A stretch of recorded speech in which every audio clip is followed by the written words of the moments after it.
So guys, mag-update po tayo ng halaman. Ayusin lang po natin yung mga halaman konti. So ito yung mga halaman. Ito yung una kong inayos.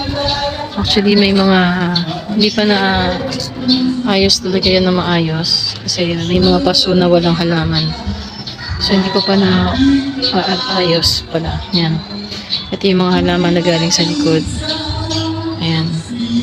So, na-separate ko na yung mga ibibigay ko sa kalakal. Ito yung mga ibibigay ko. Saka yung isang sakong yun. Then yun, mga lata yan. So, ibebenta natin yan. Yung nandoon naman sa likod nitong sako, yun yung mga gagamitin ko sa mga halaman. So, ito, kailangan ko nang ayusin to. Bukas na siguro. Bukas na kasi alas 4 na. Yan. Hapon na ako nakapag ayos. Nagamit ko na. May ipa pa ako. Ayan. Inayos ko yan. So, tinransplant ko na. Nasa isang paso siya. Yung lily. Ano nga ba yan? Lily. Peace lily. So, ginawa ko siyang 3. Ito. 1, 2, 3. Ayan. So, hindi ko pa nadidiligan. Ayan. Then, meron pa akong peace lily na maliit. Marami akong peace lily maliit eh. Meron din akong butterfly. Ayun, 2. Ayan.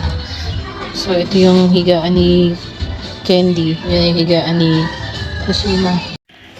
Ayan yung mga bottle na gagamitin ko para sa halaman. Ito, alisin ko na to dito. Then, maghahalera ako ng mga paso. Ayan. Inalis ko muna yung mga konti lang. Ayan. Naalis ko na rin yan doon. Magbenta ko muna to bukas. Pagka naalis na yan, saka na ako magko-continuous na yung pag-aayos ng mga halaman. Meron pa ako dun. So, unti-untiin ko kasi sa ngayon masakit ang ulo ko. Kaya, yan. Diyan muna. Pero didiligan ko yung mga yan. Para hindi naman sila matuloy ang mamatay. Yan. Makita nyo. Yan yung halaman. Yun yung mga kalakal ko doon. At yung mga halaman. Nandoon pa yung mga halaman na iba. So, yan. Diyan ko nilipat lahat yung mga halaman sa likod ng bahay. Ayusin ko yan. And then, paunti-unti lang kasi masyadong madami. Para matapos din natin. Hindi ko kaya nang maghapon. Sumasakit yung ulo ko. Actually ngayon masakit ang ulo ko kaya tinigilan ko.